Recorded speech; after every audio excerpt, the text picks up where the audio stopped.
tardes a todos y a todas.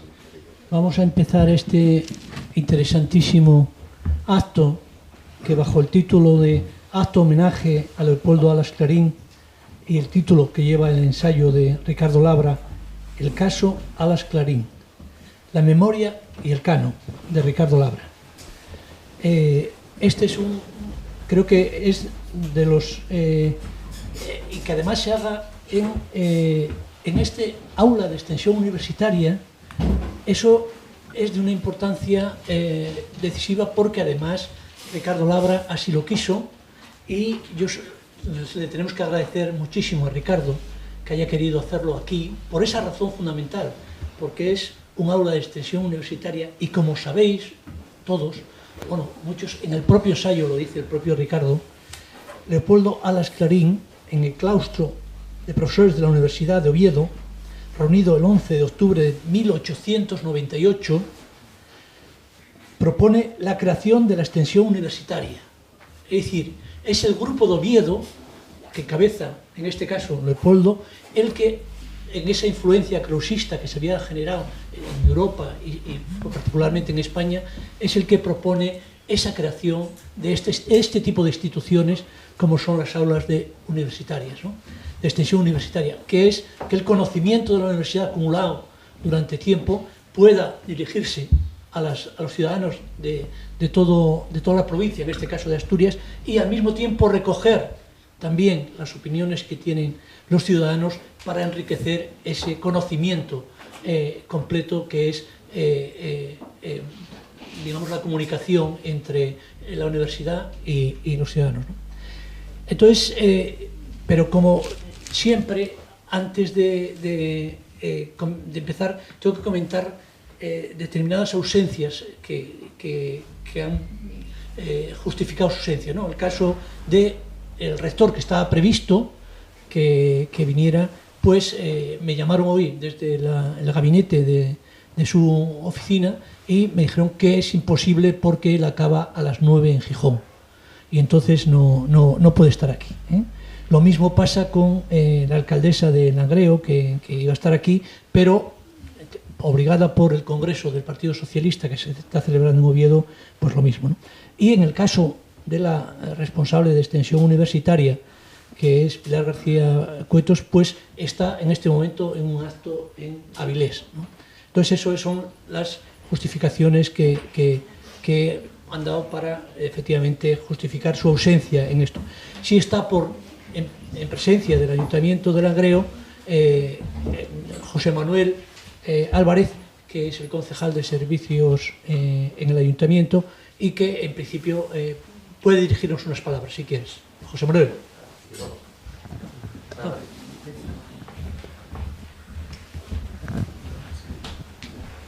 Nada, buenas tardes a todos y a todas. Como bien dijo Kiko, la alcaldesa iba a estar aquí hoy, pero no puede ser a causa del Congreso. Y bueno, me dijo que era de sus padres y para mí es un honor y bueno, una satisfacción estar aquí entre todos ustedes. Yo quiero agradecer a Cauce y bueno, yo, el equipo de gobierno de Langreo, agradecer a Cauce por la labor que está haciendo y no me cansaré de repetirlo. Porque están haciendo una labor de dinamizar todo el Valle del Nalón, que eso siempre está con los actos culturales, con presentación de libros y con cosas intelectuales, siempre. Y desde ahí no nos cansaremos de agradecerles la labor que están haciendo. A Ricardo Labra yo lo conozco de alguna presentación por ahí y sé que es un hombre de letras, ensayista, y bueno, que con el libro que va a presentar, a ver cómo resulta la evaluación que hace Leopoldo Alas Clarín. Espero que bien, porque es un hombre sabio. Y nada, yo nada más que decir que empiecen y caben los tertulianos. Gracias. Muy bien, gracias, José Manuel. Bueno, antes de comenzar lo que es el propio acto, siempre, habitualmente, llevamos desde que comenzamos y que comenzó la guerra de Ucrania, digamos, del autócrata Putin contra el pueblo de Ucrania, pues comentar unas palabras en solidaridad con ese pueblo de Ucrania y con los ciudadanos rusos que se oponen.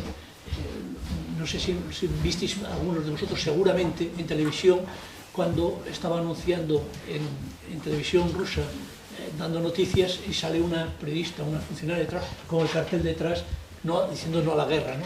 Es decir, esos valientes, esa gente ciudadana rusa, incluso seguramente hay soldados que están viendo eso, pues que merecen toda nuestra solidaridad, pero sobre todo el pueblo ucraniano, ¿no?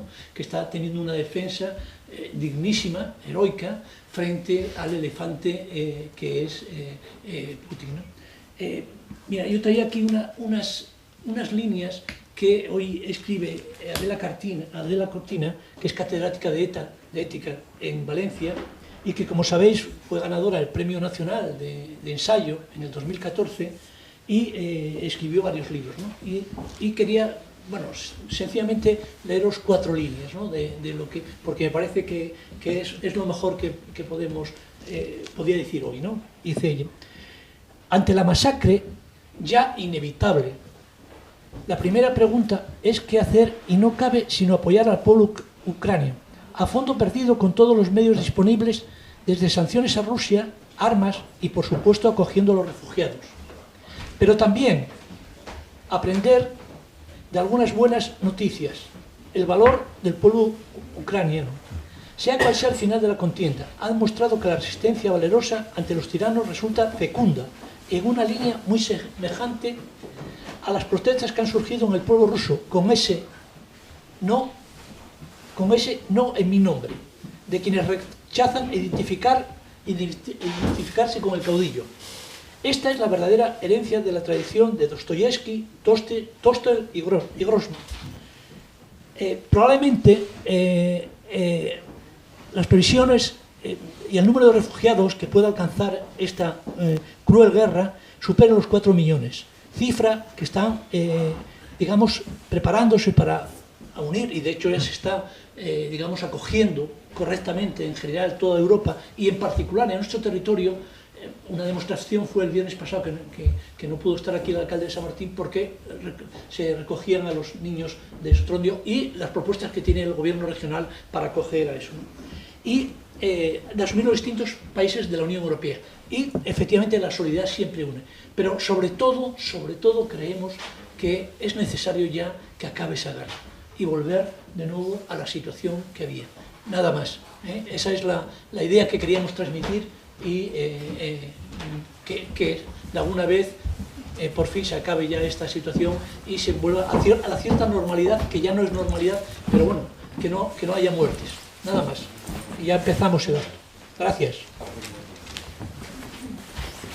Bien, pues como decía, la presentación hoy del ensayo de Ricardo Labra, el caso Alas Clarín, la memoria del canon literario. Como sabéis, Ricardo es poeta, ensayista, crítico y crítico literario, ¿no?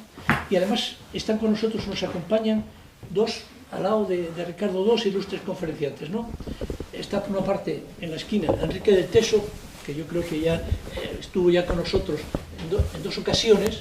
La última, por cierto, fue la última vez que tuvimos la actuación hace 2 años, aquí presentando, por cierto, el último ensayo tan buenísimo de Ricardo también Labra, que era el libro sobre la poesía contemporánea, Ángel González en la poesía contemporánea. Entonces justamente fue el último acto, y después tuvimos también en streaming hace 1 año con él en streaming, que lo presentó Aladino y demás, ¿no? Y bueno, es doctor en Filosofía y Letras, profesor titular de Lingüística en la Universidad de Oviedo, es autor de varios libros, y además de su trabajo ordinario en la universidad, dio cursos de doctorado en Massachusetts. En la actualidad sigue en la Universidad de Oviedo trabajando en pragmática y comunicación no verbal. Es autor del interesante ensayo, y eso os lo digo yo, que yo sí tengo ese ensayo y lo leí, Más que palabras, la izquierda, los discursos y los relatos. Y esto es un ensayo que yo recomiendo, porque la gente que ya ha escuchado alguna vez, y sobre todo los artículos de La Voz de Asturias, que suele enviar y que yo reenvío en muchas ocasiones, tiene un dominio sobre los conceptos, el lenguaje y un compromiso y una claridad tremenda con el país y con la modernidad en el país, ¿no? Entonces, Enrique del Teso, además, bueno, efectivamente, también dice que es sobre todo muy valorado por sus artículos en La Voz de Asturias, ¿no? Y es el que va a hacer la presentación del ensayo, ¿no? Pero también, a mi lado, está Leopoldo Tolívar Alas, catedrático de Derecho Administrativo, presidente de la Real Academia Asturiana de la Jurisprudencia, presidente del Consejo Asturiano del Movimiento Europeo, CASME, y vicepresidente de las Academias Jurídicas de Iberoamérica. Pertenece el profesor Tolívar Alas a una saga familiar única de asturianos ilustres, ya que es bisnieto del escritor Leopoldo Alas Clarín, nieto del que fue rector de la Universidad de Oviedo, Leopoldo Alas Argüelles, e hijo del médico José Ramón Tolívar Fáez. Su madre era la catedrática de francés María Cristina García Alas. El doctor Tolívar, además de sus numerosos trabajos de investigación, también es autor de estudios relativos a la historia de la Universidad de Oviedo, particularmente en el siglo XIX y así como la evolución de la misma en las enseñanzas de Derecho. Pero además, todos los Alas tienen una gran extensión, desde el propio Leopoldo, a nuestro territorio, desde el propio Leopoldo que vino a casarse al Entrego, hasta Leopoldo, que también vino a casarse a Sama, que está aquí con su mujer, que también es una destacada mujer y además de las primeras magistradas que hubo, probablemente, seguro que es así, ¿no?, en aquella época, y además fue una gran de honor y demás. Entonces esa extensión de los Alas en nuestro territorio es amplia, en el valle es también amplia. Y además, Leopoldo Tolívar participa además en el ensayo y en el asesoramiento y demás, y con un epílogo que bajo el título, ¿no?, caso particular o caso general con una ciudad. Es decir, es de los epílogos que hace él, y hay dos epílogos en el ensayo, pero en el caso de él es realmente, sobre todo, muy ilustrativo, sobre todo por la parte, digamos, familiar que le corresponde y el reconocimiento que hace de Ricardo Labra en este caso, ¿no? Pero además, Ricardo Labra, además de ensayista, poeta y crítico, desde su formación es doctor en investigación humanística, máster en historia y análisis sociocultural por la Universidad de Oviedo, licenciado en filología hispánica y en antropología social y cultural por la UNED. Bien, si con todo ello eso tiene poco valor de lo que acabamos de decir, el mayor especialista que hay de Leopoldo Alas Clarín, que es seguramente el escritor asturiano más global que tenemos, sin duda alguna, el especialista francés Yvan Lisorgés, que es la máxima autoridad sobre Clarín, dice lo siguiente, y ya con esto cierro. El caso Leopoldo Alas Clarín es de obligada lectura para los clarinistas y también para los especialistas en la literatura e historia de los siglos XIX y XX. Y puede ser útil para cualquier ciudadano como exorcismo del odio al otro, siempre presente en él. Estas son palabras muy actuales, y esto lo dice Yvan Lisorgés. Entonces, nada más que os tenía que decir esto de este gran ensayo que ha hecho Ricardo Labra y que está avalado por todas las crónicas que han salido y sobre todo por los especialistas, ¿no?, como os acabo de decir, y por los que van a hablar a continuación, que lo van a expresar de forma perfecta y correcta. Cuando quieras. Que la última vez que estuve aquí de cuerpo presente, no de forma virtual, pues fue prácticamente las fechas previas al gran confinamiento que tuvimos después, que además tuve que salir en un momento por una tos que luego al médico de cabecera le pareció muy sospechosa. Espero no haber sido causa de ningún brote en este lugar. Bueno, y estoy también muy satisfecho, como no puede ser menos, por estar aquí acompañando a Ricardo Labra, que es todas esas cosas que se dijeron en la presentación. Es un hombre que tiene un trato con la literatura por todas sus aristas y al que siempre es muy interesante leer, escuchar y bueno, estar un poco al tanto. Lo que tenemos aquí es un ensayo en el que hay tres aspectos de estilo que se superponen. Este es un ensayo donde hay erudición, en el sentido normal del término. Hay obtención de datos, investigación de datos, mucha tarea documental, ordenamiento de datos y revelación de datos que no todo el mundo o que no siempre se conocían o que estaban ocultos. Pero además de erudición hay pensamiento, hay reflexión y hay enfoque.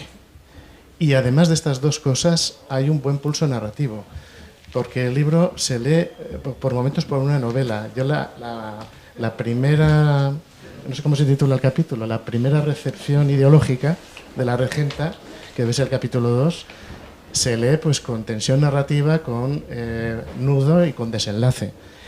Los vericuetos de la escultura que representa a Clarín y que tenemos en la facultad y que yo desconocía, por cierto, el vínculo de eso que siempre tuvimos en la facultad con toda esta historia que se cuenta, es verdaderamente una novela para leer. Es decir, que estamos ante un libro que nos da información, un libro que nos ofrece pensamiento, un libro que nos ofrece textura literaria y por lo tanto es un libro muy gozoso de leer. Y además, siendo el motivo el que Clarín, pues es un libro realmente muy provechoso. El título es muy importante aquí porque son las tres cosas que ofrece el libro. Es Clarín, es memoria y es canon. De Clarín diré algo al final, porque la historia de Clarín, no solo la regenta, la historia de Clarín es una especie de sinécdoque, es decir, un caso en el que una parte representa al todo. La historia de Clarín es la historia de España en buena medida. Me gustaría poder decir que no es así, pero lo es. Y tiene todavía demasiada actualidad. Hablaremos de eso después.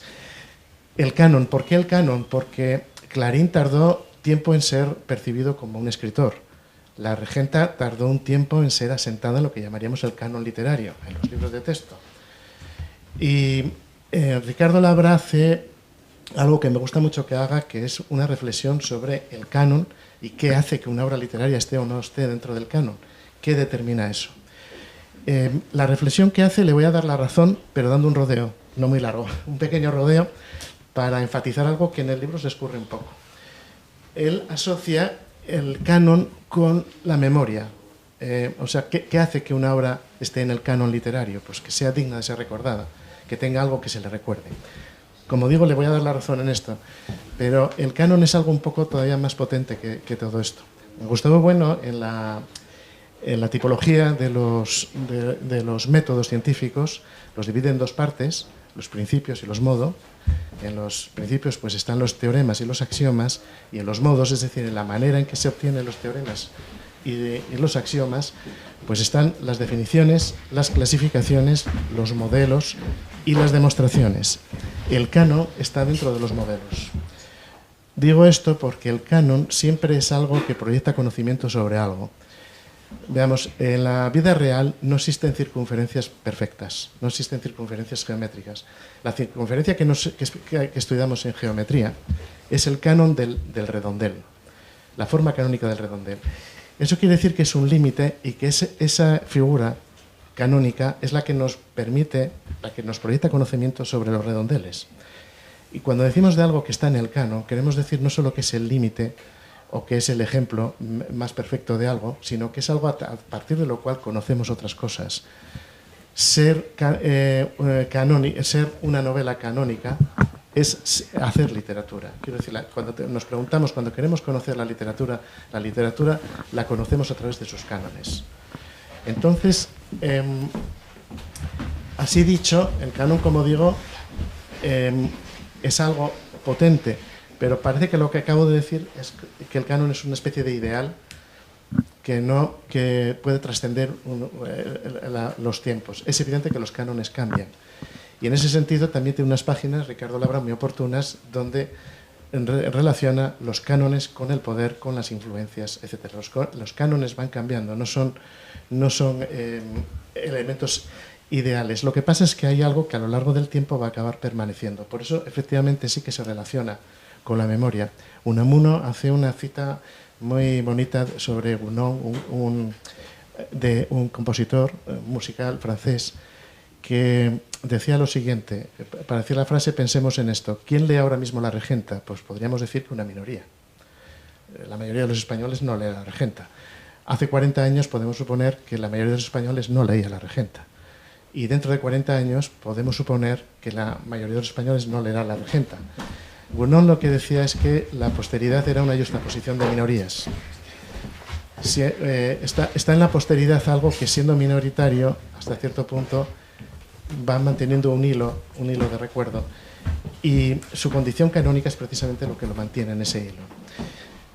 El caso, las peripecias de La Regenta y la incomodidad de ubicar La Regenta a Clarín, y la obra literaria de Clarín, digo La Regenta porque es el ejemplo máximo, efectivamente da mucho para pensar en todo esto de cómo funcionan los cánones, cómo las estructuras de poder afectan a los cánones, al recuerdo, al olvido y a la memoria, y le saca muy buen provecho todo esto Ricardo Labra.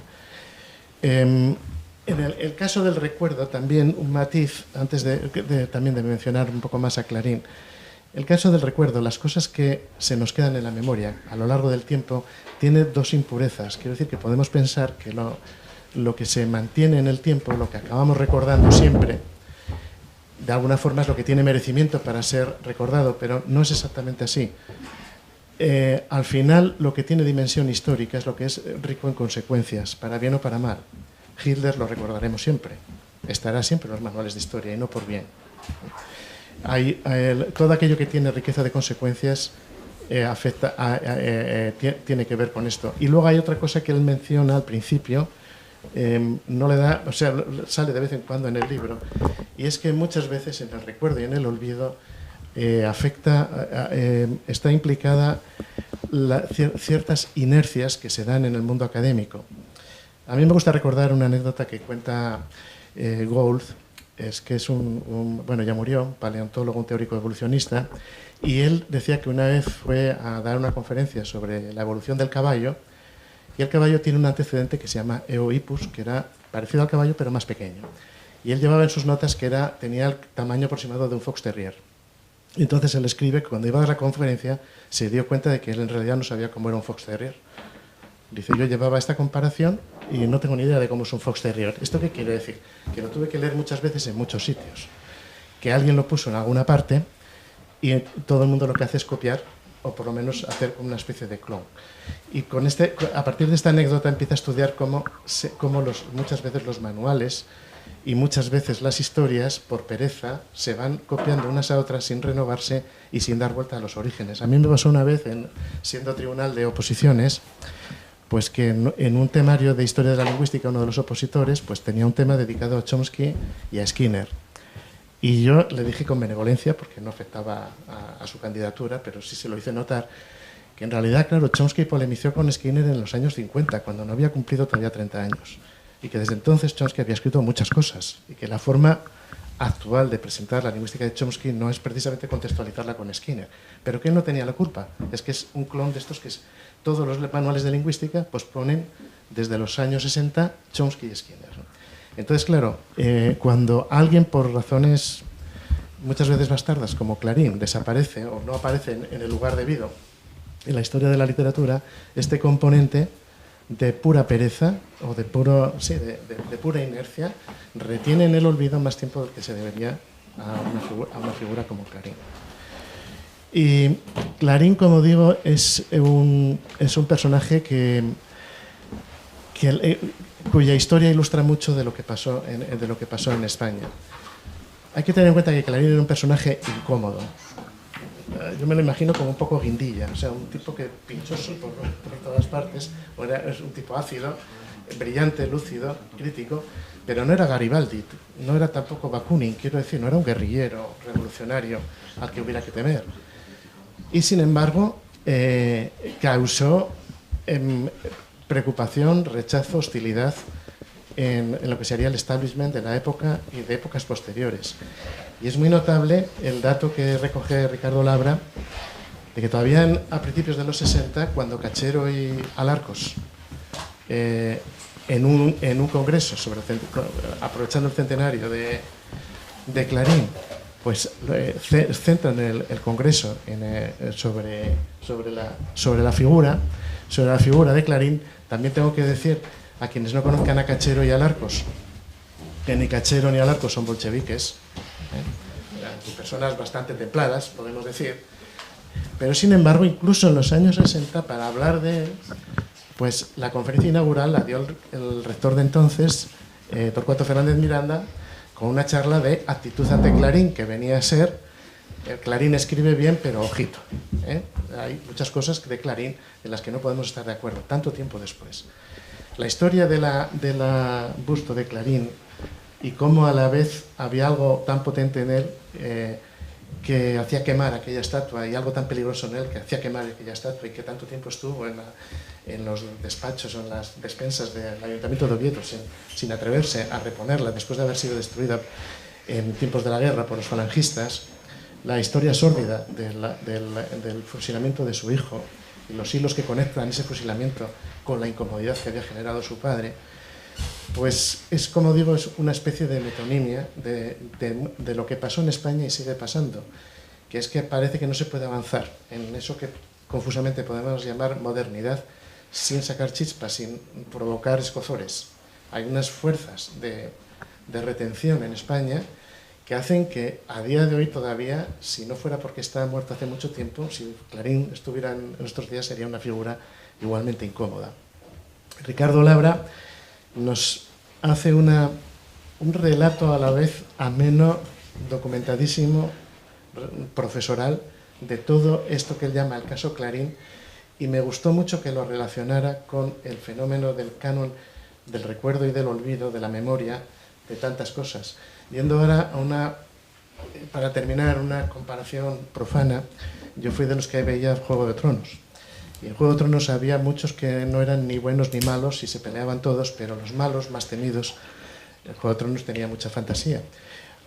Uno de los personajes se llama Brandon Stark y era el Cuervo de Tres Ojos, es decir, era un individuo que poco a poco iba conociendo todo el pasado y todo lo que alguien haya dicho a otra persona. Los personajes más temidos eran una especie de zombies, los caminantes blancos, que iban convirtiendo a su ejército a cada uno que iba muriendo, pero esos malos no se sabía qué era lo que pretendían. Cuando conquistasen a todos, cómo iba a ser su reino. Y estaban obsesionados con Brandon Stark. Y luego el propio Brandon comprendió por qué estaban obsesionados con él. Porque el reino de esos personajes era el olvido. Lo que pretendían era la negra noche, el olvido total, y Brandon era la memoria. Me pareció un detalle dentro de algunas frivolidades que pueda tener Juego de Tronos, me pareció un detalle de altura que considerara que el mal absoluto sea el olvido. Y me parece que en estos tiempos conviene, aquí que andamos tan desmemoriados, porque de nuestra historia parece que desaparecieron varias décadas.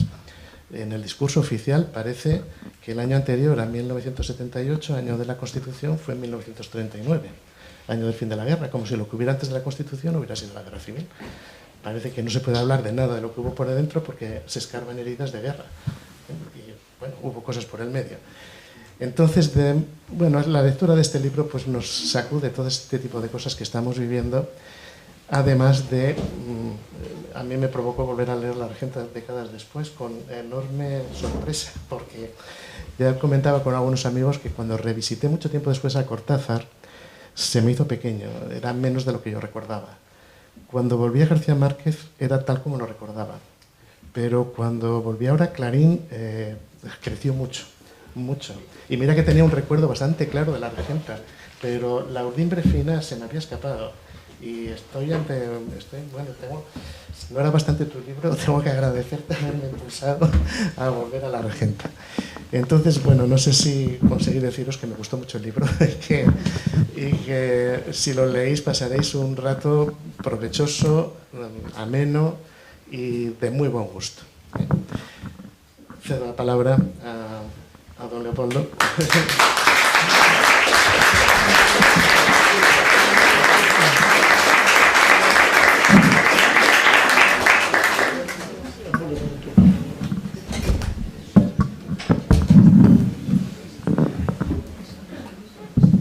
Buenas tardes. Muchas gracias a Cauce, muchas muchas gracias también a la propia extensión universitaria de la universidad y enhorabuena ciertamente a la organización por este llenazo impresionante que hay en esta sala que, en fin, dado el libro y dada también pues, mi condición universitaria, me produce una satisfacción enorme, ¿no? Quiero también, naturalmente, pues, agradecer a Ricardo Labra el que fuera poco a poco haciéndome partícipe de este magnífico ensayo que, como ha señalado con mucha autoridad Enrique del Teso, atesora muchas visiones, un conjunto, vamos a decir, de saberes, porque ciertamente Ricardo, aparte de poeta, es muchas cosas, es un magnífico ensayista, es un antropólogo social, porque el conocimiento de la sociedad que hace de Oviedo, de ese Oviedo imperecedero, es tremendo. Aquí hay una persona, José Galán, que nos podría contar algo sobre esto, ¿no? A propósito, justamente, de que el monumento de Clarín está hecho pues, una birria, está prácticamente destrozado, se han hecho 1000 reivindicaciones para que se reponga y sigue pasando lo mismo. Todavía hace 3 o 4 días hemos visto cómo se van a poner unas placas en honor de, bueno, pues de Gamoneda y de García Nieto, que me parece muy bien. A Gamoneda incluso lo traté en León, pero no hay una sola placa, como digo en el epílogo, que recuerde dónde se escribió la regenta, por poner un ejemplo, ¿no? Bueno, entonces, bueno, ese tipo de desidias, por decirlo suavemente, pues siguen estando en ese espíritu de Oviedo que también retrata Ricardo, pero no se queda ahí el tema, ¿no? Desde el propio título de la obra, pues ya nos sugiere cosas, ¿no? El caso de Leopoldo Alas Clarín, que puede recordarnos al caso Dreyfus, ¿no? Bueno, además tan vinculado a Zola, a su vez tan vinculado a Clarín, ¿no? Pero es que en efecto es un caso, porque esa sociedad hostil, lo acaba de decir muy bien Enrique del Teso, estamos reproduciendo a escala lo que ocurre en España, ¿no? Hubiera preferido en vez del caso, el ocaso o el fracaso, ¿no? Algo definitivo, es decir, bueno, pues acabar, pero no pudo ser así. Y luego tiene un parecido también, curiosamente, con el tema del famoso caso Dreyfus, ¿no? Que sin duda, ese caso, como sabéis, pues se montó sobre pruebas falsas. Bueno, ahí Martínez Vigil, también la primera acusación, que en ese Oviedo levítico pues causa sensación, se hace sobre pruebas falsas, ¿no? Es decir, la falsedad de la prueba es una cuestión muy importante y los juristas lo sabemos ciertamente, ¿no? Porque esas acusaciones, y sin duda, bueno, pues lo más rancio de la sociedad ovetense y asturiana, el influjo de su obispo, pues yo creo que contribuyó a un cierto determinismo de silenciar ante los ofendidos, ahora dice ofendiditos, bueno, pues podríamos decirlo también, el nombre de Clarín, por supuesto, gente que no había leído la regenta, ni ella, ni sus descendientes políticos y sociales, ¿no? Bueno, el nombre de Clarín quedó, por lo tanto, bueno, pues postergado, ¿no? Y aunque en esto también tiene mucha culpa, se ha dicho también con autoridad, sus coetáneos literarios, ¿no? Y lo cuenta muy bien Ricardo, porque, bueno, consideraban a Clarín, bueno, pues un profesor, un crítico, un periodista, diríamos hoy, ¿no? Y él se denomina así periodista, ¿no? Bueno, pero, bueno, cuando escribe la regenta, digamos que es un acto ocasional, ¿no? Un acto casi ocasional, y luego, de hecho, bueno, pues a Clarín también se lo hace prácticamente pues, equivalente al autor de la regenta, como si no hubiera escrito nada más, ¿no? Yo solo quiero recordar que Galdós vivió 28 años más que Clarín, ¿eh? Es un dato, si Clarín no hubiera muerto con 49 años, pues a saber lo que hubiera escrito. Es cierto que se dice, pero también hay que tener en cuenta su enfermedad, ¿no? Que había caído un espiritualismo, una cierta decadencia, que es verdad, ¿eh? Es verdad, pero claro, un Clarín pletórico, con salud, enérgico, como tú decías, ¿no? Polemista, acre, ¿no? Totalmente, bueno, pues a saber qué hubiéramos esperado de él, ¿no? Y conste que no me ciega la pasión familiar, también podría, lógicamente, podría hacer alguna crítica, ¿no? Bien, ciertamente los episodios, es que es verdad, y me lo has quitado de la lengua, ¿no? El episodio del monumento y del busto, ¿no? Son una novela, ¿no? Una novela que tiene ahí no se sabía si era precuela o secuela el fusilamiento de mi abuelo, ¿eh? Y Ricardo, que también, como os he dicho, es investigador, averigua cosas muy importantes, ¿no? Y solo faltaba poner nombres, que alguien me dijo, leyendo tu libro, tengo nombres. Y yo, bueno, pues a ver si nos los das. Porque, en fin, todos sabemos, pero bueno, a lo mejor es no saberlo. Bien. Pero al hilo de esto, porque, perdón, que no me quiero extender mucho porque venimos todos a ver a Ricardo. Al hilo de esto cuenta Ricardo cómo, curiosamente, bueno, quien al final logra desencallar un poco, o se pone la medalla de desencallar el tema del monumento y del busto, que también hay otra réplica en el Museo de Bellas Artes, no solo en la facultad, pues es Francisco Serrano Castilla, que era el delegado de Información y Turismo y falangista reconocido, ¿no? Y que a mí, que me conoció yo siendo un alevín en la universidad, bueno, pues me trataba con un enorme cariño y me decía siempre eso, ¿no? Yo soy el que, me decía con acento andaluz profundo, ¿no? Dice, yo soy el que logró que se pusiera, no sé qué, ¿no? ¿Por qué? Bueno, pues porque había también, y esto lo hemos comentado, pues un montón de gente, mi madre me hablaba de esto, ¿no? Que tenían, digamos, la mala conciencia, y que querían hacer algo, esa memoria colectiva, mala memoria colectiva, no del que podría contar muchas anécdotas heredadas, ¿no? Y entonces, bueno, pues lógicamente Clarín, igual que cuando ahora pues se visita su tumba el 1 de noviembre, ¿no? Y la prensa dice si hay flores o no hay flores, ¿no? Ese tipo de cosas muy, muy propias de la prensa asturiana. O se va a hacer la foto con la regenta, guste o no guste, ¿no? Aunque no hayan leído la novela ni sepan de qué va. Bueno, pues lógicamente ahí hay un Oviedo que quiera recuperar de alguna forma quizá en alguna medida el Clarín inofensivo, pero sin entrar lógicamente en su producción, en su crítica o en lo que quiso decir o en su papel en el momento, ¿no? Bueno, por cierto, y voy a ir terminando, con Clarín, con ese Clarín total que retrata Ricardo, desde el canon, y que lo logra situar, es un trabajo impresionante el que hace sobre el canon, Ricardo. Bueno, pasa algo también con el mundo del derecho. Clarín era, como sabéis, profesor de Derecho, además, bueno, pues lo fue para primero de Economía, pues muy brevemente, y luego fue 5 años profesor de Derecho Romano, catedrático de Derecho Romano, y luego de Derecho Natural, de Filosofía del Derecho, para entendernos, ¿no? Bueno, pues todavía es el día de hoy que se piensa que Clarín es un hombre, mal que le pese, de la Restauración. En la Restauración es cuando se produce la codificación en España.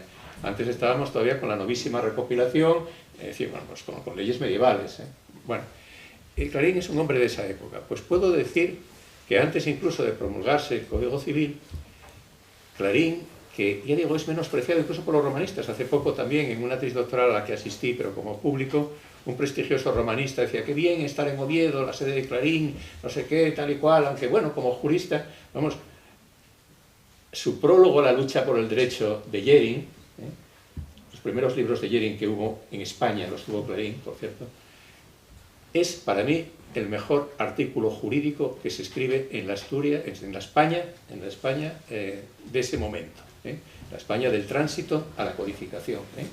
Y su tesis del derecho y la moralidad es una obra magnífica de la filosofía del derecho. En aquella época nadie escribía nada. Es decir, los universitarios, nuestros antepasados universitarios eran ágrafos casi todos, salvo gente como Posada, en fin, el grupo de Oviedo en general, que destacan justo por eso, porque eran gente con preocupación, que también viaja, que sabe idiomas y que escribe, ¿no? Bueno, pues ya digo, a Clarín también se le ha asistenciado en el campo jurídico. En fin, no quiero decir más. Este es un estudio impresionante, complejo, que aúna ensayo, crítica literaria, historia y también, como he dicho, sociología urbana de este sempiterno Oviedín del alma. Muchas gracias.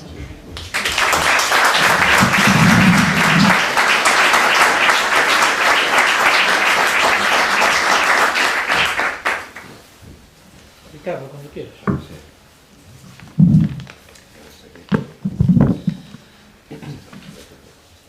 Bueno, buenas tardes, noches. La verdad es que voy a empezar, pues, lógicamente, por agradecer a todos los miembros de la mesa, a Kiko por esta organización tan extraordinaria, por el cariño que puso para poder llevar a cabo este acto. Y luego, bueno, quiero agradecer a Enrique del Teso todo lo bueno que ha dicho sobre el libro. Yo con Enrique tengo una relación muy especial, porque nos conocimos además en una situación, en teoría, pues complicada. Pero bueno, surgió inicialmente siempre eso que llaman feeling. Y pasaron los años y se va manteniendo. Y para mí es una persona, es una garantía siempre, cuando vienen estos libros y estos actos. Y es una garantía no solo por el afecto que le tengo, sino por el profundo respeto intelectual que le profeso, ¿no? Él eso pues lo sabe. Y luego agradecer lógicamente a Leopoldo Mentolívar todo lo que dijo aquí y todo lo que aportó al libro. Mentolívar es muy especial en este libro porque forma parte de dos maneras, ¿no? Uno hace un epílogo que en realidad complementa el ensayo y lo enriquece, pero además forma parte de ese sistema de pesas y medidas con el que yo trato de calibrar la recepción de la regenta, la dificultosa y sinuosa recepción de la regenta en Oviedo. Y digo que forma parte porque está dentro de esa cadena del ser, de esos eslabones que van desde Clarín, el escritor, desde Leopoldo Alas, aunque en realidad es anterior, ¿no? Porque yo creo que hay una figura ahí que casi nunca se cita, que es el padre de Clarín, Genaro Alas, que es una persona interesantísima, ¿no? Porque fue alcalde de Oviedo, que es un dato a tener muy en cuenta, y fue gobernador en Zamora. A Clarín, cuando era en su época por estudiante con los jesuitas en León, pues lo llamaban el gobernador. Entonces hay un paralelismo entre el gobernador y la regenta, ¿no? en cuanto a nombres. Aunque es bien sabido que Clarín empezó titulando la regenta con el nombre de Vetusta. Luego lo tachó y puso la regenta, ¿no? Eso se ve en los pocos manuscritos que se conservan. Me parece que es son 30 capítulos y me parece que hay 11. Y los especialistas pues lo llaman la regentina. Bueno, pues voy con Leopoldo. Entonces está Leopoldo Alas Clarín, el escritor. Luego viene otro personaje fundamental para entender bien todo lo que se habló aquí, que es el rector, García Alas Argüelles, que fusilaron en el 37 y que tenía la edad de la regenta. Es decir, su padre, mientras escribía la regenta, yo lo pongo aquí un poco poéticamente, lo acunaba en sus brazos. Luego eso es muy simbólico, ya es un dato, es un dato relevante a tener en cuenta. Y luego está Cristina García Alas Rodríguez, que es una figura interesantísima, ¿no? Que en realidad, digamos, son los tres eslabones que más sufrieron. Esa herida queda abierta, todavía se respira, yo creo, en Leopoldo, en Tolívar. Entonces, Leopoldo es una suma de los dos Leopoldos, de Leopoldo escritor y de Leopoldo rector. Es como una síntesis.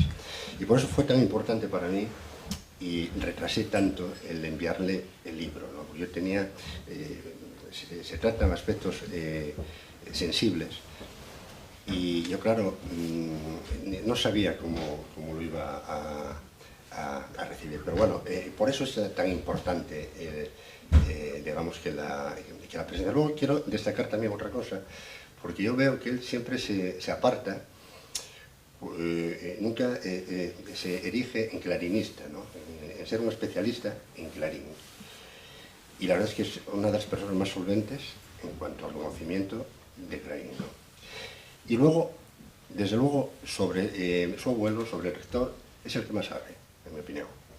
¿Entiendes? Entonces, en este aspecto para mí fue muy importante, tanto el epílogo que escribió, como, bueno, muchas cosas que me ayudó también pues a matizar. Hay otra persona también que debo de citar, que no está aquí, claro, que es Jean-François Beautred. Sin Jean-François Beautred, este libro pues, no lo hubiese escrito nunca. Y son esos lazos que a veces surgen en la vida, esos cruces de camino. Y durante esos 9 años que yo estuve trabajando sobre este libro, pues él siempre estuvo, ¿no? Porque ahora como vivimos en este mundo, ¿verdad? Pues bueno, pues siempre estuvo presente y me ayudó mucho porque claro, hay caminos absolutamente sinuosos, escabrosos y vamos, había que tratar con precisión pues de cirujano. Kiko comentaba que yo quería presentarlo aquí, en la casa de la huelga. Y es, verdad, por 3 razones. Una es académica, otra es familiar y otra literaria. Entonces, la académica, lógicamente, pues ya lo comentaron todos, es que los 3 componentes básicos del trabajo académico es la formación, no va a estudiar en la universidad pues a formarse, es la investigación, la universidad sin investigación no es nada, y es la extensión universitaria. Bueno, pues la extensión universitaria, Clarín, como bien se dijo aquí, fue uno de los principales promotores, ¿no? Clarín es una persona muy influida por el progresismo y también por la institución de libre enseñanza, por Francisco Giner de los Ríos. Él en su tesis doctoral en Derecho y la Moralidad, que está publicada como libro también, pues tiene la dedicatoria en la que reconoce pues, a Giner de los Ríos como amigo y se reconoce como discípulo, ¿no? Y entonces toda esa influencia que cambió en la universidad, con todos esos magníficos profesores, con Aramburu, con Sela, con Builla, con Posada, etc., todo ese grupo de Oviedo que denominó Joaquín Costa, pues ese influjo llega hasta aquí, hasta esta Casa de la Huelga, que yo digo siempre que tiene la edad del Quijote, esta casa. Y las paredes a veces resuenan como un galeón. Esto es un tesoro aquí que se mantiene, ¿no? Entonces convergen, digamos, ese pálpito de la extensión universitaria. Eso aquí hay ese espíritu clariniano, pero hay más. Es que Clarín se casó en el Entrego, como todo el mundo, vamos, como ya aquí todo el mundo sabe, en la capilla San Ildefonso de los García Argüelles. Y claro, y él conocía esta zona, y yo creo que llevaba la regenta o el esbozo en la cabeza, porque cuando va de viaje de novios a hacerse cargo de una cátedra, que a lo mejor luego comento que se la usurparon en Salamanca, inicia el viaje de novios a Andalucía, donde bueno, había ahí una especie de levantamiento, había, digamos, los de la mano negra, ese caciquismo agrario, y le encargaron, de paso, pues escribiese una serie de artículos que luego se publicaron como El hambre en Andalucía y la crisis de Andalucía, que bien podría ser la crisis, por ejemplo, de esta cuenca, ¿no? Y siempre con la lucidez pues, de Clarín. Bueno, pues empezó a escribir ahí en ese viaje en Córdoba. En Córdoba está el inicio de la regenta, pero bueno, yo quiero pensar que surge también un poco pues de aquí. Entonces es la parte familiar. Y ahora vamos con la literaria. Tengo que hacer una especie pues, de advertencia, porque claro, a lo mejor, yo no sé si habrá algún periodista aquí, pero bueno, es que no quiero aparecer mañana en un periódico, un titular, que diga Ricardo Labra dice que Fermín de Pas es del Entrego. Y entonces, claro, es una situación, en fin, que hay que coger con la sutileza y el rigor que exige cualquier acercamiento académico. pero voy a tratar de poner una serie de datos para demostrar cómo Clarín refleja este espacio en el que estamos, ¿no? Y lo refleja de una manera muy importante, porque Fermín de Pas es el personaje, yo creo, más complejo de la regenta, ¿no? Y no se explicaría sin su madre, sin Paula Raíces, que es también otro personaje, yo creo que hasta Clarín, que no parece nada semejante, ¿no? Una mujer tremenda, ¿no? El hijo es una proyección. Bueno, pues entonces uno cuando lee la regenta en el capítulo 1 queda un poco desorientado, porque nos dicen que Fermín de Pas, que lo vemos subir a la torre de la catedral, nos dicen que es montañés. Y claro, aquí cuando decimos montañés pensamos que rápidamente pues en Cantabria, pero no es esa la intención de Clarín. Luego dice que al ser montañés tenía una inclinación pues, por subir a las cumbres de las montañas y de los campanarios, ¿no? Es un hombre que le gustaba subir a las alturas. Y entonces, bueno, queda la cosa diluida. Pero luego, en el capítulo 11, hay un personaje, Foja, que es alcalde, es un tipo ahí, que está en contra pues, del partido un poco anticlerical. Y este ya habla maledicentemente de los bienes que tiene esta mujer en un pueblo, en una zona que llama Matalerejo,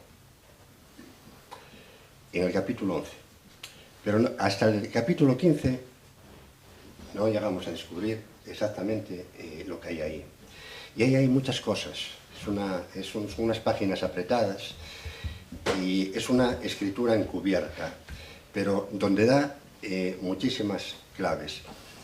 Esta mujer vive, Paula Raíces es natural de un valle minero que está rodeado de fábricas y en el que hay un río negro.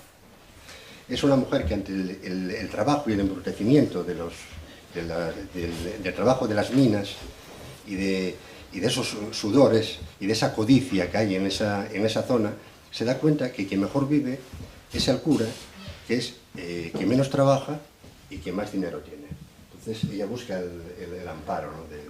Y entonces ahí aparece este nombre y rápidamente uno se da cuenta que es el Valle del Nalón, que es San Martín del Rey Aurelio, que es concretamente el entrego. Pero luego de la peripecia, cuenta para explicar todo ese origen, ya queda embarazada en ese pueblo. Fermín de Pas nace ahí en ese pueblo, pero luego, como el padre de él era un desastre, marchan a la montaña, de donde era el padre. Y en la montaña querían, decía el padre porque la madre quería estudiar, porque fuera cura, tenía esa ambición para que consiguiera poder y dinero. Y dice el padre, no, pastor y vaquero ha de ser como lo fue el abuelo y el padre. Pero ese personaje muere ahí porque es un desastre, y entonces Paula Raíces vuelve a Matalerejo y pone ahí un bar cerca de la bocamina, donde salían los mineros. Los mineros salían y ella lo que hacía era aprovecharse todo lo que podía para enriquecerse. Y al hijo lo dejaba al margen, estaba detrás de aquella especie pues, de oratorio báquico. El hijo estaba detrás estudiando, ella era la que era, y ahí se forja el carácter en Matalerejo, y eso es lo que Clarín pone de Fermín de Pas. Es decir, que no me parece que se ha descaminado, pero claro, si se discute que Vetusta es Oviedo, pues imaginar si por eso digo que no salga un titular diciendo que Fermín de Pas es del entrego, pero hay muchas cuestiones fundamentadas. Sigue avanzando. Cuando él está en esta etapa feliz, en el capítulo 23, en el que cree que tiene conquistada a Ana Ozores, que la tiene ya sometida, es una primavera, la madre lo deja solo. y lo deja solo porque va a cobrar sus rentas, ¿a dónde? A Matelerejo, que es donde tiene aquí todas las fincas y buena parte del patrimonio. Luego, en el 27, que es un capítulo también fundamental, cuando ellos están en Vivero, pues él, claro, ya tiene celos porque ve que Ana Ozores ya se está desplazando hacia Álvaro Mesías, que era el guaperas de la novela, ¿no? El personaje, el seductor. Y entonces Fermín de Pas con Petra, que Petra es, digamos que la asistenta pues de Ana Ozores, tiene ahí o sea, para traerla, pues la seduce Fermín de Pas. Y ahí, en ese momento, le dice dice Clarín, que era montañés y aldeano, pero cuando escuchaba la gaita, que se conmovía y que jugaba los bolos, porque era de Matalerejo. O sea, ahí aparece otra vez. Pero luego es que en el capítulo 30, que es donde prácticamente es como la amonéresis, es como en el final, cuando todo aparentemente parece que se resuelve y se desata todo. Fermín de Pas, que aquí es sotana, se siente prisionero, encadenado, se siente como encarcelado, aquella sotana la quita y abre un armario y se viste con las ropas de Matalerejo, que ponía ropas de cazador. Entonces, vemos que aparece continuamente esa secuencia. Yo creo que es un homenaje, aunque en la zona es en negativo, pero es un homenaje que hace pues a la tierra de su mujer, de Onofre. Entonces, por eso yo quería presentarlo aquí, porque es el sitio clariniano, ¿no? Y yo creo que lo tenemos pues que saber y poner en valor. Hay más cosas también importantes, porque hay una novela que tuvo mucho éxito, y aquí tiene mucho predicamento, que es La aldea perdida. Es una novela de tesis, es de Armando Palacio Valdés, pero está escrita en 1903. Tuvo mucho éxito, y luego la intentó continuar con Santa Rogelia, otra novela de 1908. Pero Clarín ya pone aquí ese contraste entre el ruralismo y la industrialización en esas páginas apretadas y de una manera magistral, ¿no? Entonces, yo quería comentar eso. Luego, sobre el libro, bueno, ya lo he comentado, tampoco voy a ser muy reincidente, pero sí me gustaría comentar alguna cosa, porque a Clarín es paradójico, ¿no? Porque se le tiene en el olvido, o se le detuvo en el olvido, pero al mismo tiempo parece que ya está dicho todo sobre él también. Es decir, claro, hay una bibliografía que asusta, ¿no? Entonces, cualquier investigador que se meta sobre Clarín tiene lo que yo llamo el síndrome de Tutankamón, ¿no? Que es como si vas a la tumba de Tutankamón y dices, vale, investigado. Y dices, bueno, pero está hasta el último milímetro, todo sopesado, todo. ¿Qué puedo encontrar yo aquí, no? Y yo creo que como asturiano, había muchas preguntas sin responder, todavía hay muchas, desde luego, pero siempre nos preguntábamos, bueno, pero ¿qué pasa con la regenta? Y de hecho, mis amigos de Oviedo, pues lo comentamos pues muchas veces, ¿no? Ahí está José Covadón, está Manolo Herrero, y lo comentamos muchas veces, porque hay gente que se molesta, que dicen, oye, que Oviedo no es Vetusta. ¿Me entiendes? Entonces, eso, ves que algo pasa, y bueno, pero el qué pasa con la regenta, cómo una novela escrita en el siglo XIX no se convirtió realmente o no se puede contemplar como una obra de arte. ¿Por qué está tan viva en la memoria de los obetenses? Esa es una pregunta que, si uno se mete ahí, empieza, tras cada respuesta, aumentan los interrogantes, ¿no? Porque uno va bajando la escalera y llega hasta ese periodo tan oscuro y tan triste que es el fusilamiento del rector y la destrucción del monumento de Oviedo. Pero luego uno sigue y aparece todo este dédalo administrativo. Bueno, es un caso singular, porque Joyce, por ejemplo, pues en Dublín pues tuvo sus... pero se le contempla siempre y como objeto de arte, en fin. Por cierto, hay paralelismos entre Joyce y Clarín, además de estudiar a los jesuitas. En esta novela de la regenta está magistralmente el monólogo interior. Solo falta el flujo de conciencia, y lo tenemos ahí, porque es un desarrollo extraordinario. Bueno, pues eso por un lado, pero es que por el otro uno va al canon y dice, bueno, vale, esto pasa en Oviedo, pero vamos a ver, pero es que aunque en Oviedo lo hayan negado o lo hayan tal, lo más lógico es que esta obra en el canon, ¿por qué no está? ¿O por qué tardó tanto en estar? ¿O por qué todavía se ponen, bueno, pues ciertas cosas siempre aparecen al dos? Yo voy a despejar, o tratar de despejar las dudas aquí sobre la mejor obra del siglo XIX. Suena así un poco, pero bueno, pero voy a arriesgarme. Cuando aparece la regenta, sorprende a todos. Y hay un silencio total. Pero el que más se da cuenta del valor de la regenta es Galdós. Y Galdós ve ahí a un oponente total en esa obra. Y él, que escribía novelas cada 4 o 6 meses, se encierra y tarda año y medio en escribir Fortunata y Jacinta, precisamente para poder ponerla sobre la mesa. Bueno, pues esa obra de Galdós es la que todos citan siempre, para decir, oye, no, es que Clarín, es que Fortunata y Jacinta, y al mismo tiempo que escribía, también silenciaba a Clarín, es decir, todos, porque era una obra. Pero claro, solo tenemos que levantar la cabeza. Si levantamos la cabeza, vemos que en Europa, el realismo europeo, el gran tema es el adulterio.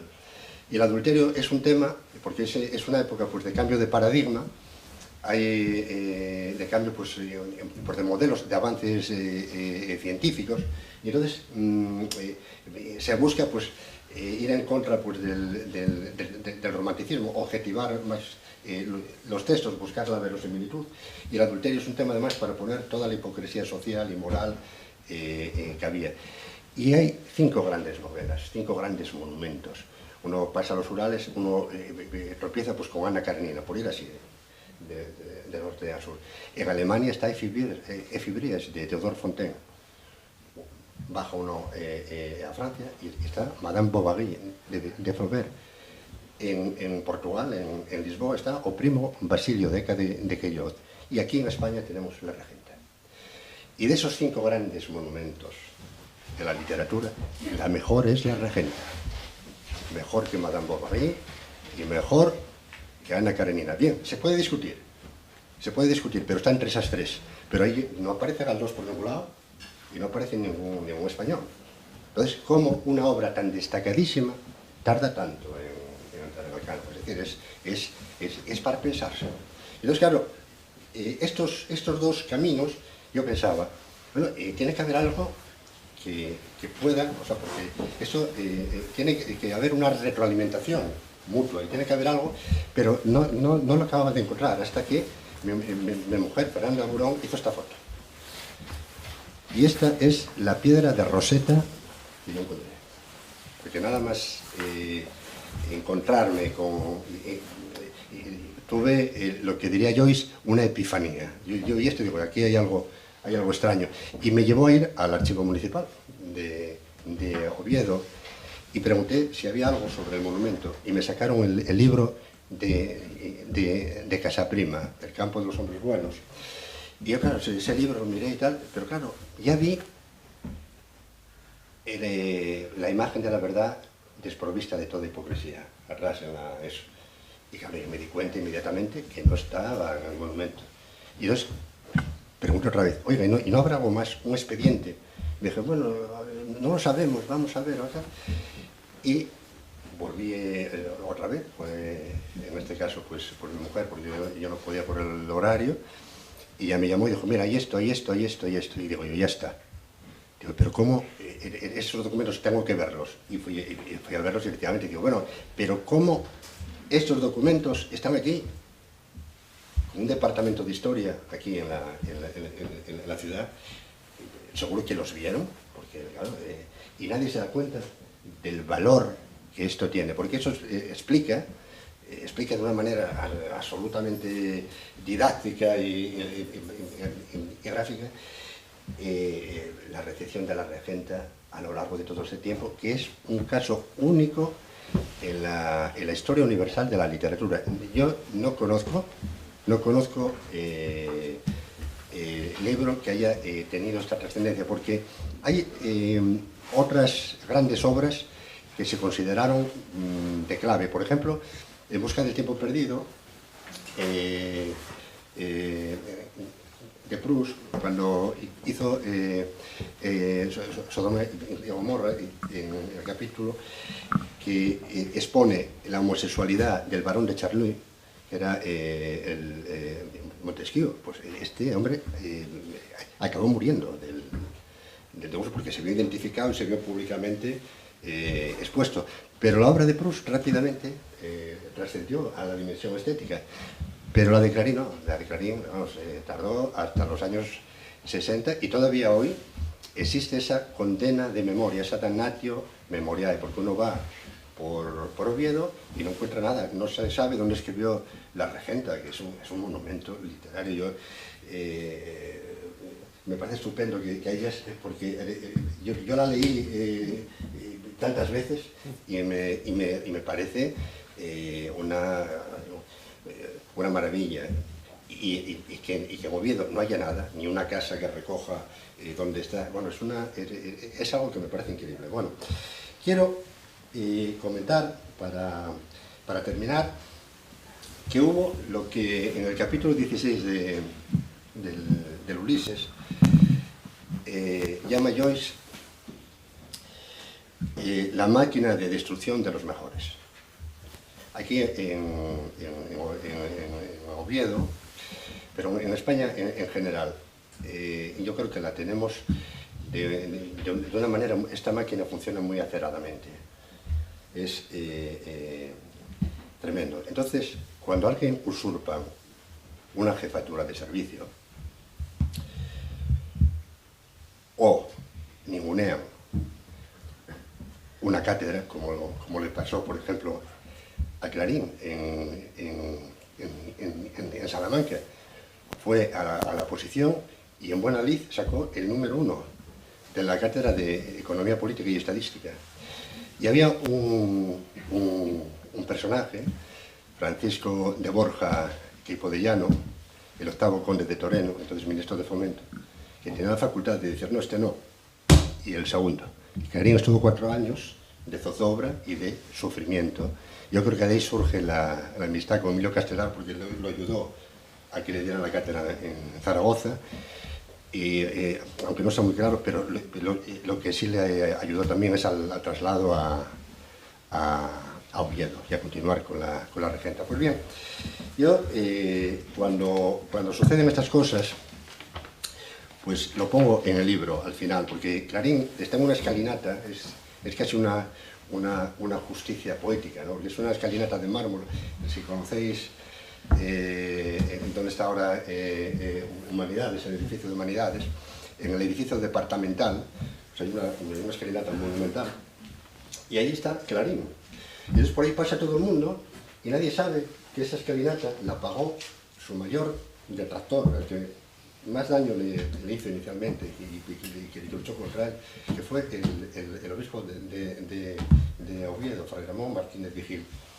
Bueno, pues Clarín está ahí encima de él, o sea, con esa gloria. Y por allí pasan los estudiantes y lo ven. Y yo creo que Clarín, ante estas cosas que pasan, esta máquina de destrucción de los mejores, les dice que sigan el dificultoso camino de la conciencia, de la inteligencia y del imborrable y del insobornable proceder. Y con esto, yo creo que, bueno, podemos terminar y... quiero decir otra cosa también.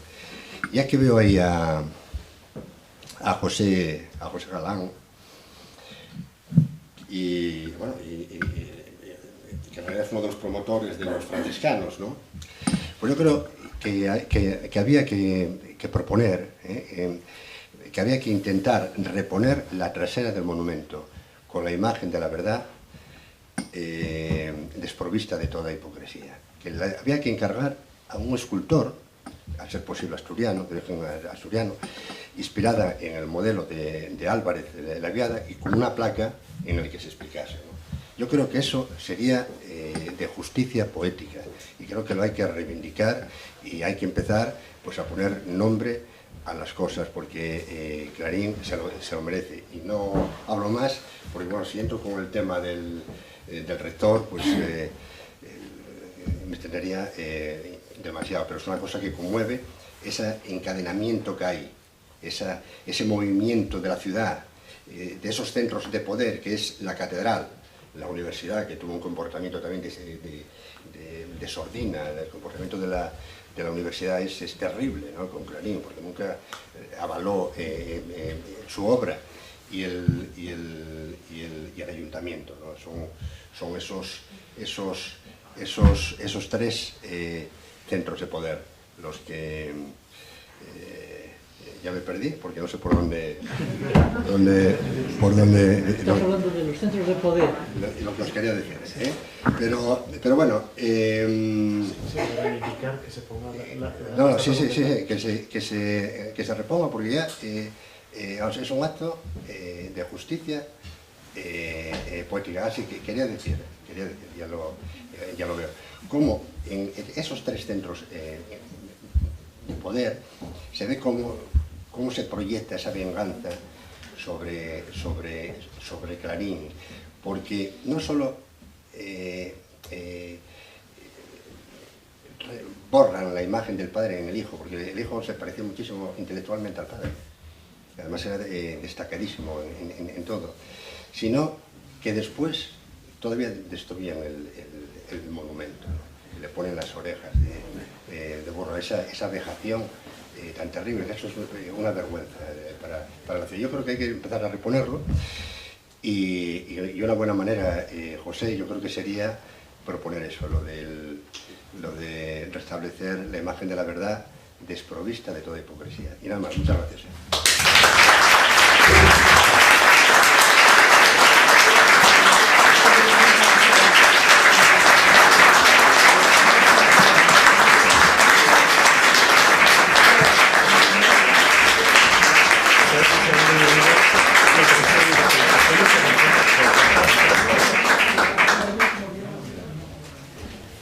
Bueno, después de esta excelente intervención del autor, nuestro amigo y poeta, creador literario Ricardo Labra, vamos a extender la posibilidad de que tengamos opiniones sobre lo que se ha planteado desde la mesa y pensando que la posibilidad de poder ir terminando sobre las 10 menos cuarto o así, o un poquitín más, pero vamos, sobre todo pensando en los trabajadores que hay aquí para que pues se pueda recoger esto y marchar a partir de las 10 y algo. Entonces, cuando queráis, cualquiera que desee pedir la palabra que me lo diga y ya juntamos y ya vamos dando la palabra a quien desee. María José Puello Mateo, ¿qué? No. Estoy encantada de todo lo que oí. Me gustan mucho todas las intervenciones y me pareció un acto precioso. Muy bien. Pues muy bien. Por además de ser de Sama. Muy bien. Julio. Estaba reflexionando sobre esto. sobre esto último que hablabas, ¿no? Del olvido de Clarín, pero es que no me extraña. Es que la regenta es demoledora con ese mundo, digamos, antiguo y rancio, ¿no? O sea, lo que hace Clarín con la Iglesia, con ese magistral, y ver los manejos que hace y todo ese Oviedo, bueno, es que no me extraña. Es que, ¿os imagináis lo que es en esa sociedad un bombazo así, con una persona crítica? Claro, teniendo en cuenta, y lo estaba relacionando ahora con lo que pasó ahora recientemente, que es menor escala, pero estamos en el siglo XXI con Almudena Grandes. Es que os extraña que haya tanto, que sea tan reacia esa sociedad casposa con cualquier persona crítica o con el mismo valor artístico en sí, ¿no? Que supera lo puramente ideológico. Bueno, a mí me parece normal que haya ocurrido eso. Pues normal y muy mal, claro.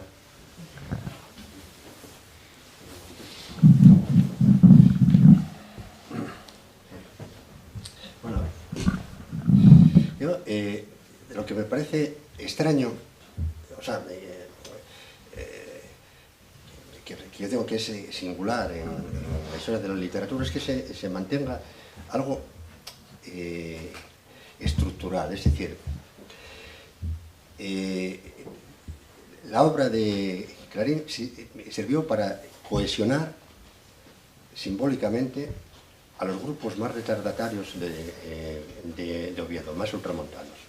Y lo curioso es cómo generación tras generación, o época tras generación, esa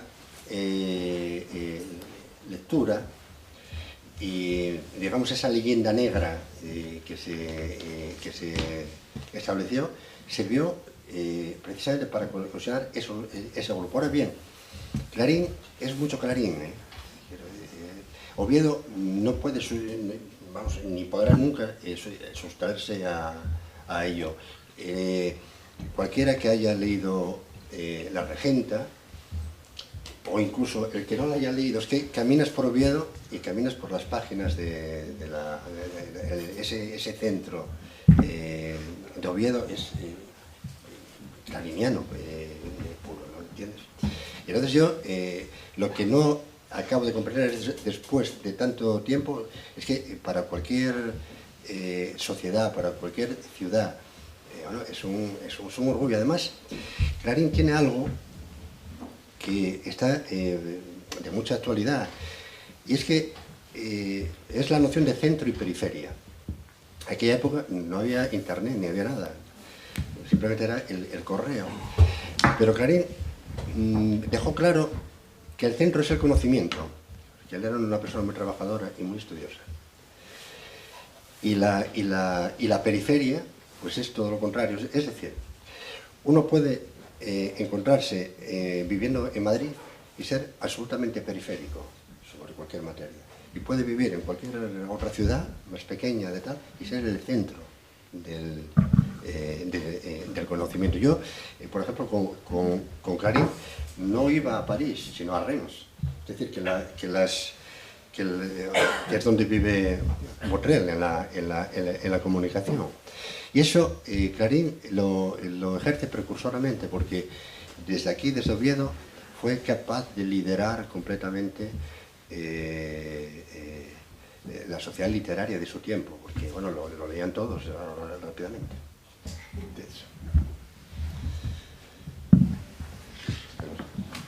Si me permitís, en el efecto que tú dices, ¿no? de una ciudad, pues eso, levítica, rancia, conservadora, ignorante, porque muchas de las críticas se deben a la ignorancia.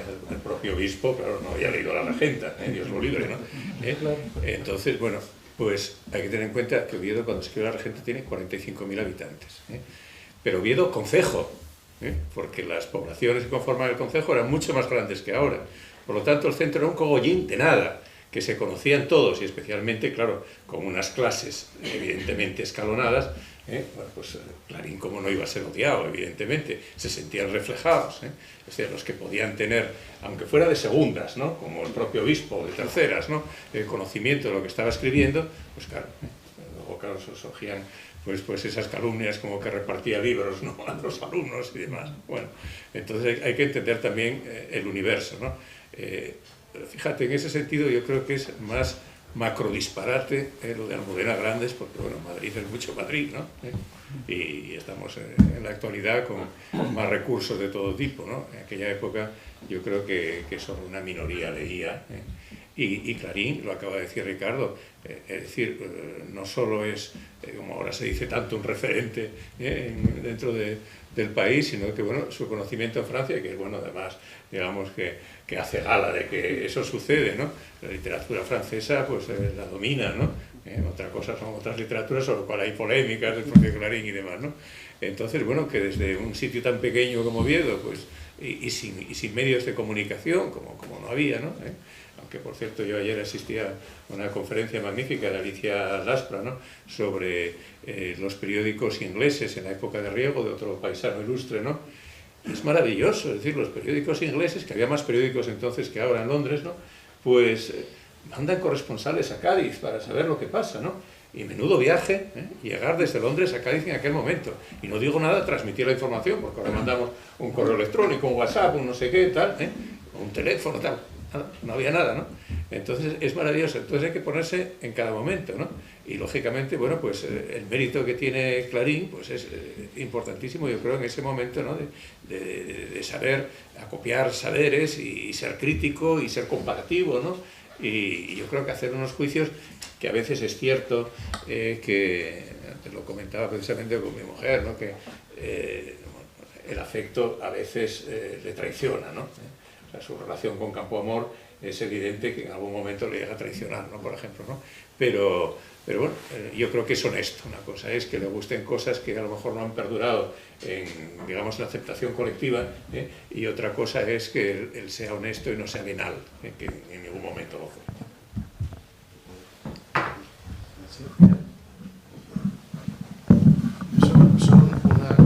Un recuerdo, quiero decir a propósito de esto y de lo que acaba de decir Ricardo, sobre la perplejidad de cómo se puede haber silenciado durante tanto tiempo a alguien como Clarín. Y recuerdo, es que no me digáis por qué, porque yo, a veces la gente cree que tengo mucha memoria, yo creo que a veces lo que tengo son coágulos y uno de esos coágulos es que me acuerdo perfectamente cuando fue la primera vez en mi vida que oí hablar de la regenta, que oí esa expresión.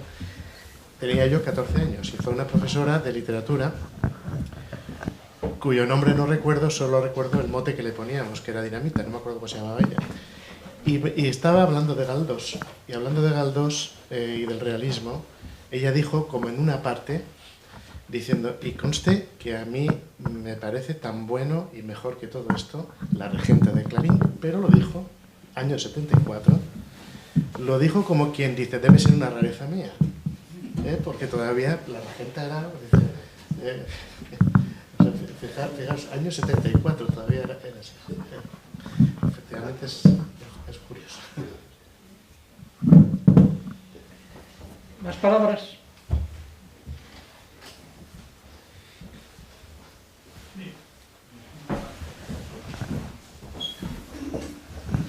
Un poco casi por defecto profesional. ¿Qué es la enfermedad de Clarín? Tengo entendido que él sufría una tuberculosis intestinal. ¿Estoy equivocado? Sí, eso es lo que, digamos, el parte médico ha recogido y se sigue transmitiendo, ¿no? Aunque, bueno, pues también hay quien piensa que tenía un cáncer de colon, ¿no? Ya. No digo esto porque si fuera una tuberculosis intestinal, gracias a Dios ahora no las tenemos en nuestro medio, pero antaño abundaba muchísimo, es un padecimiento crónico muy doloroso, con unos cólicos tremendos, que yo creo que tendría que sufrir el hombre lo indecible para poder escribir con aquellos dolores, ¿no? Entonces yo creo que es casi hasta un mérito añadido el que sea tan genial todo de él, pero encima con unos dolores con unos retorzones impresionantes, ¿no? Y era una curiosidad que, sí, en fin, que quería aclarar. Sí, pues oficialmente esa es la causa de la muerte, ¿no? Y también se sabe, consta los horarios que tenía justamente ajustados a los momentos en que la dolencia, digamos, le permitía escribir, porque había momentos en los que evidentemente pues lo debió pasar muy mal, ¿no? Los últimos 3-4 años de su vida fueron tremendos, lo cual no le impidió, por ejemplo, que yo creo que fue heroico y muy poco reconocido, por cierto, por los leoneses, el que fuera pues unas semanas antes de morir a León, a la reinauguración de la catedral después de las obras tan importantes que se habían acometido, ¿no? Y fue, yo creo, para despedirse de León, de sus recuerdos, ¿no? Y bueno, y eso le causó, digamos, una cierta satisfacción, una mejoría, quizá psíquica, ¿no? Pero indudablemente él lo pasó muy mal en los últimos años de su vida, ¿no? Y de hecho el traslado a la casa donde murió, en la Fuente del Prado, pues se debió a eso, a que, bueno, pues alguien le recomendaría que a lo mejor pues el aire puro y demás, ¿no? Pues que le reconfortaría o le mejoraría, pero indudablemente no, tuvo una salud muy mala, ¿no? Y él mismo lo dice muchas veces, ¿no? Habla de eso, y hasta Pepín Quevedo tiene unos versos en asturiano, ¿no? Donde se ríe de las dolencias, entonces, que serían menores intestinales, ¿no? Que se titula Apolín. Polín es como nos llaman a los leopoldos en Asturias, Apolín que carece de la barriga, ¿eh?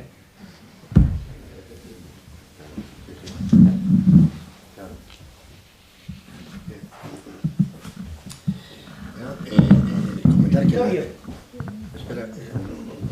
mira, yo comentar que la correspondencia de él es una preocupación constante, gran constante.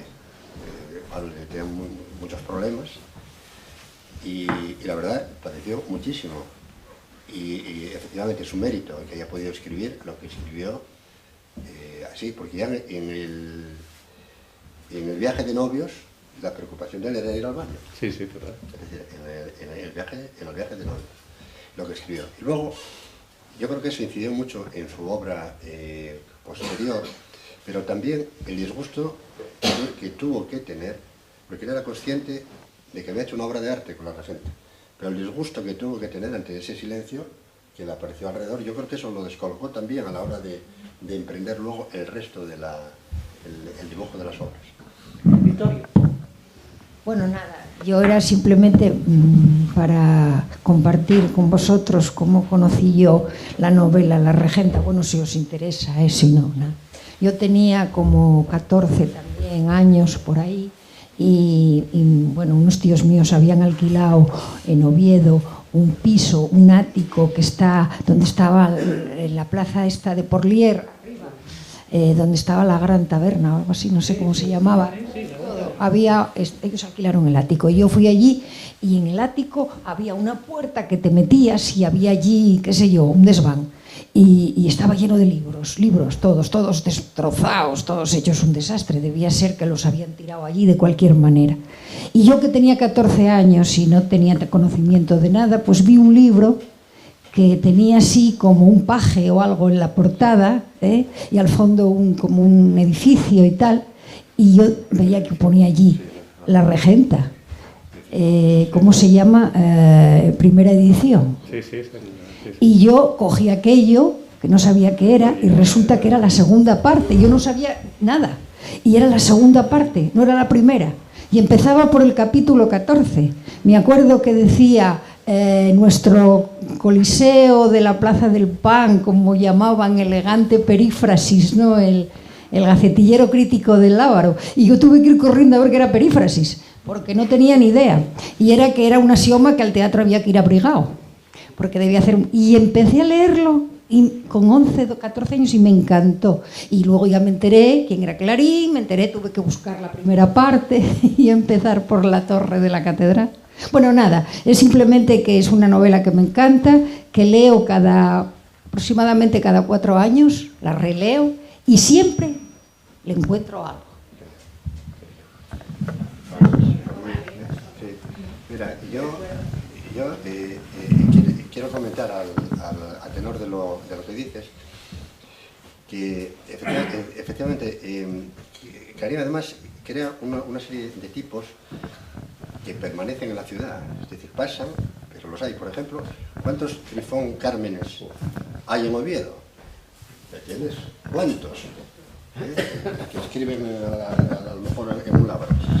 Yo iba a decir una maldad, pero no la digo. Vale más, ¿no? Bueno, pues es la que yo me figuro. Es la que yo me figuro. Igual, sí. Igual sí, porque además dirijo una revista que se llama Clarín. Entonces, para más Henry, ¿no? Estaba pensando en eso. Ya no digo más. Pero bueno, ¿cuántos Trifón Cármenes hay?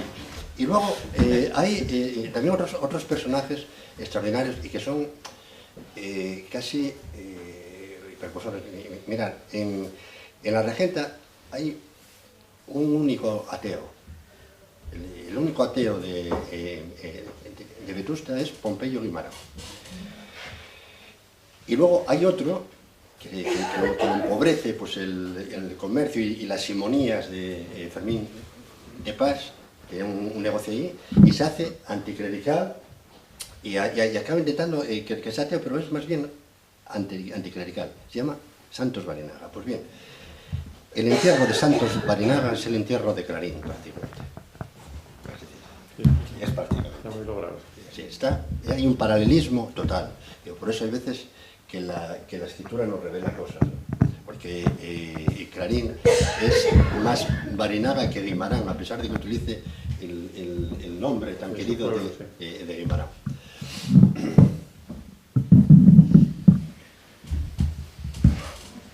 Bueno, pues la última palabra la va a tener la mesa, como es habitual. Y yo, antes, para cerrar el acto, como siempre, os voy a comentar el próximo viernes, que vamos a tener también aquí un acto que no tiene nada que ver con Clarín, sino con un acontecimiento que hace unos meses, creo que 3 meses, pasó en Canarias, que es una conferencia bajo el título de Dinámica de la erupción volcánica de la Cumbre Vieja, Las Palmas e Islas Canarias. Este es un tema totalmente actual y además nos va a comentar un especialista, un geólogo, José Manuel Pollo Marcos, que tiene mucha experiencia sobre el tema y que lo va a presentar por muchos de vosotros es conocido, porque también es geólogo, fue el director de Radio Langreo, Jaime Martín Llaneza, que es de aquí, y también, quien va a presentar el acto como cauce nalón es su prima, que es Amelia Llaneza. Entonces estáis de nuevo todos invitados a escuchar a esta experto en dinámica de los volcanes y demás, y ahora dejamos ya las palabras para que cierre de nuevo la mesa, cuando quieras. Sí, cierra. Lo último que puedo decir, aparte de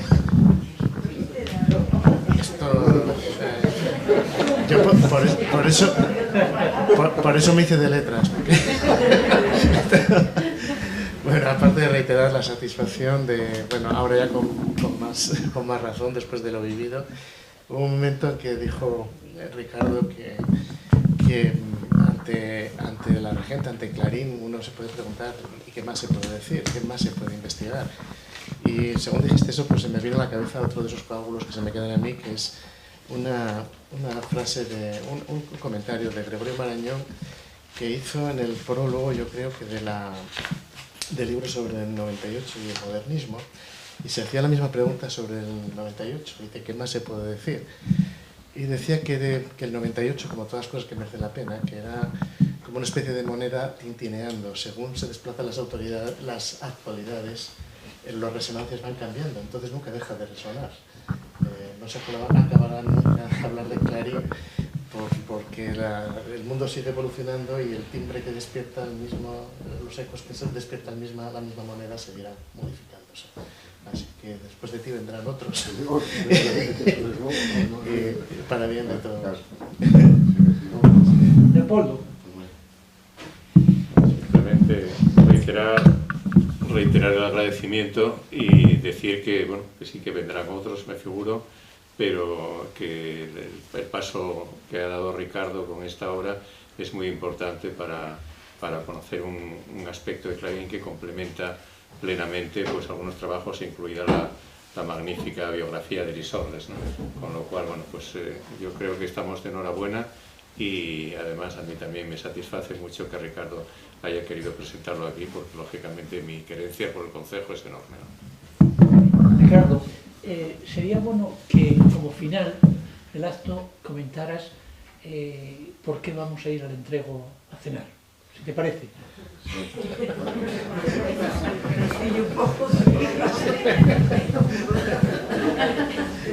¿Está todo bien claro? Pues nada, vamos a ir a La Conda. Es un sitio extraordinario y además son de unos amigos muy queridos míos, de Roberto e Isabel. Y vamos a ir ahí porque estamos al lado de donde se casó Clarín, vamos, Leopoldo Alas, con Onofre. Allí estaba la capilla, que yo siempre pienso, si se hubiese conservado.